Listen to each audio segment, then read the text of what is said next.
We have these stories to share on VA News Today. Two prospective undersecretaries testify before the Senate Veterans Affairs Committee. Rosalind Carter thanks VA for supporting caregivers, while the department looks to increase the support. And the leader of Buckeye Nation supports VA's My Healthy Vet. Don't go away. Those stories and more are coming right up.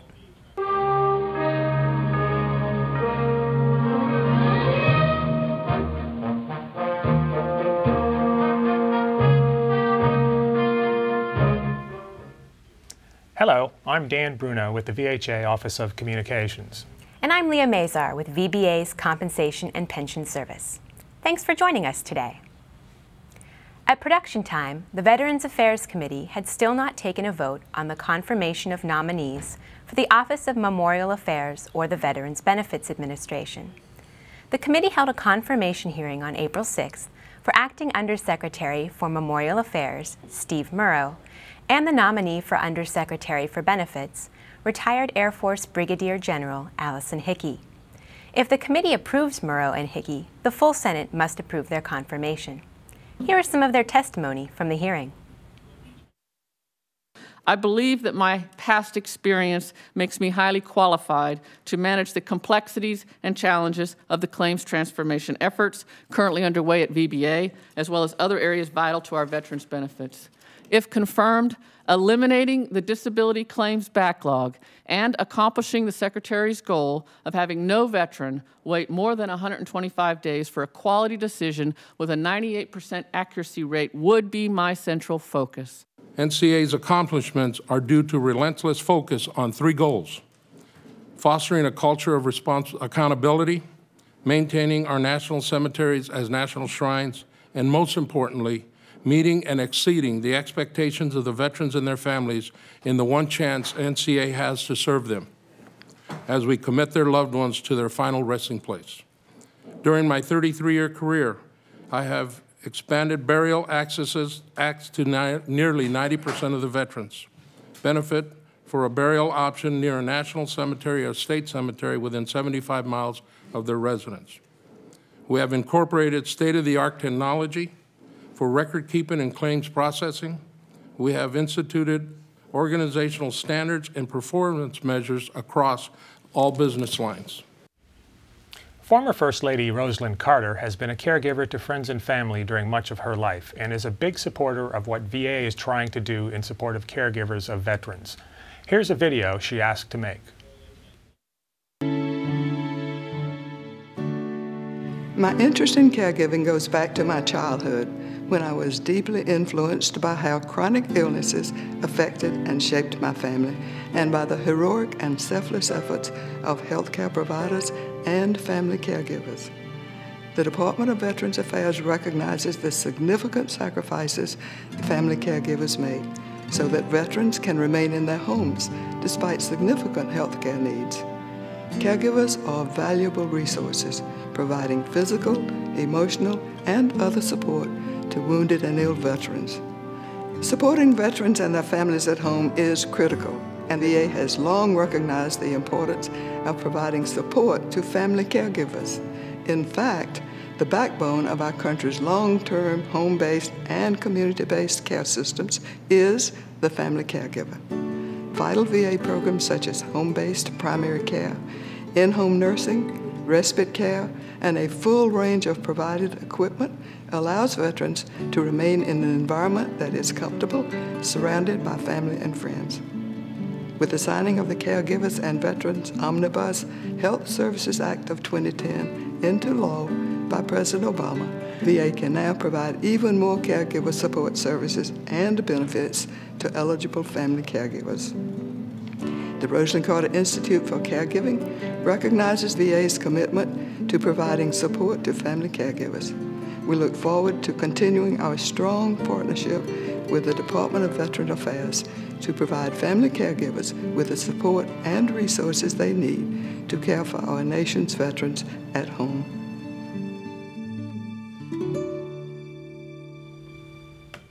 VA assists private and volunteer caregivers, and with the help of Congress, is working to increase the support of those who provide help to the chronically ill, disabled, and elderly. The employee education system produced this video about people who care for veterans, allowing them to remain in their own homes, also supporting veterans hospitalized or living outside the home. We do whatever we need to for her. I'd rather her be home with people that love and care about her, that I know she's going to be treated right. Just being at home, he's in a familiar surrounding. I think that's good for his mental health. Just knowing that he's here and that we can still spend our life together. I would rather have this caregiver's role than not have him at all. It's a blessing to me to be able to stand up and work for my daughter.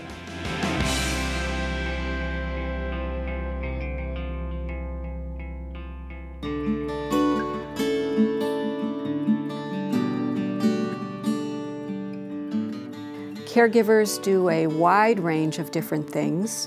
Can range from activities of daily living to sometimes more complex cognitive types of activities, so helping somebody manage their finances, make appointments, manage medication regimens, prepare food, do shopping. Hey, Red, look. Oh, that's an award ceremony where we got the unit citation. With Kathy, I try to put myself in her place too. If I was her, would I want her to do this for me? Do I need her to do this for me? Would I want to be a little bit more independent? We get the appointments, we make the appointments, walk her from the house out to the truck. We get in, we get to the hospital, and we go to her appointment.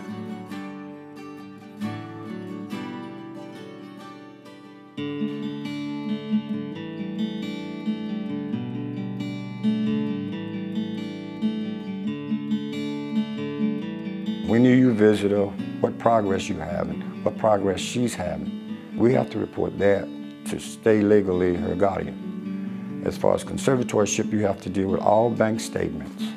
All accounts got to be balanced. That's very difficult when you're dealing with 3 or 4 different accounts.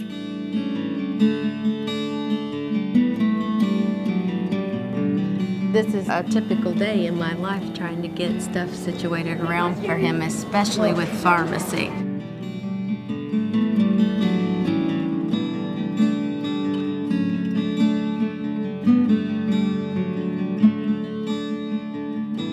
One of the biggest challenges for me is to know when to pull back.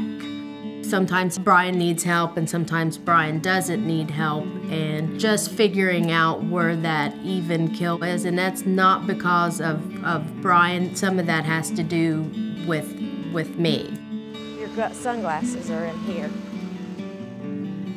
Hey, good morning, Mr. Eddie. Good morning. How are you? Pretty good. How you doing? I'm all right. How was your night?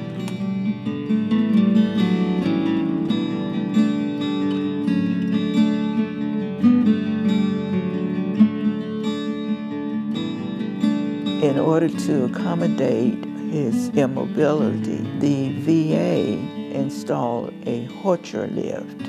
We put him in a sling, attach it to the hanger, and use a remote control to get him from bed to his wheelchair, from his wheelchair to the toilet, to the shower.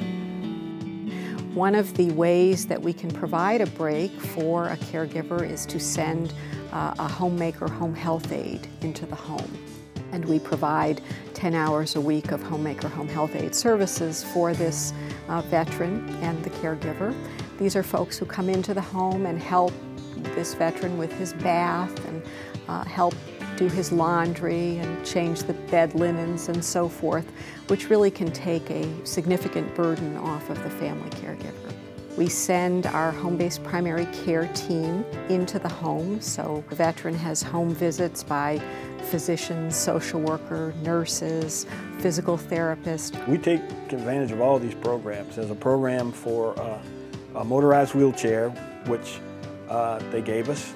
It's an expensive wheelchair. It's one that she can actually hit a button and she can stand up in it and drive it and move around and reach things in the house if she chooses to do it.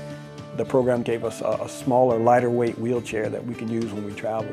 I ride my Harley with a lighter weight folding wheelchair now. I can fold it down and bunge it to the back of the bike and we take off on the motorcycle. and we go ride. You give your time to them, but you kind of lose yourself over a period of time, and I saw that over a year or so, I had forgotten about myself. You forget sometimes to take care of yourself, and that's a no-no. It takes some adjusting, but if you feel like you gotta do what's in your heart to do, you will. You work it out. We have to be able to allow them to be human again.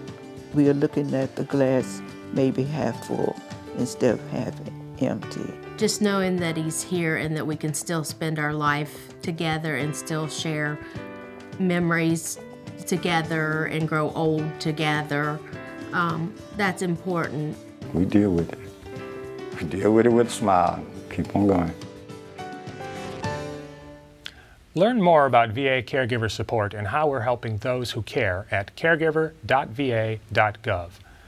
There's a message from Secretary Shinseki, information about VA home equipment and modifications, helpful tips, sources of help from VA, caregiver services, and VA's toll-free National Caregiver Support Line, 1-855-260-3274.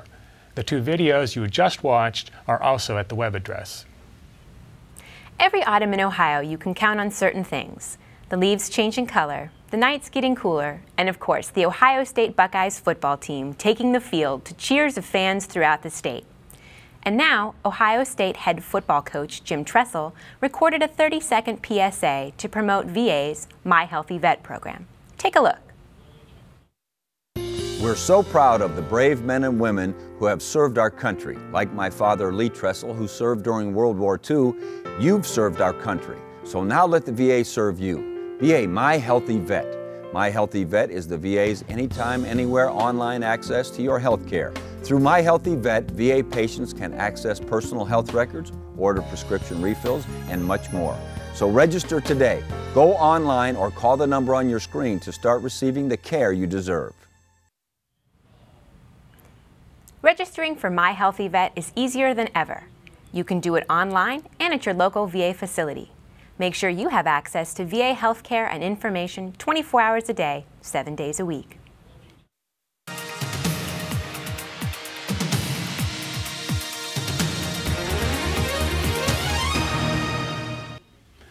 Did you know VA continues to immerse itself in modern technology? The Office of National Programs and Special Events has started to embed QR codes into its publications, starting with this year's Winter Sports Clinic. A QR, or Quick Response Code, is a 2-dimensional barcode that can be read by barcode readers and camera phones. Having a QR code in its publications means the Office of National Programs and Special Events can deliver related material or pertinent information, including videos, quickly to readers and viewers while using less physical space in its publication. To learn more about the Office of National Programs and Special Events or the Winter Sports Clinic, click the QR code on the screen. That's all we have for this week. I'm Dan Bruneau. And I'm Leah Mazar. Have a great week, everybody.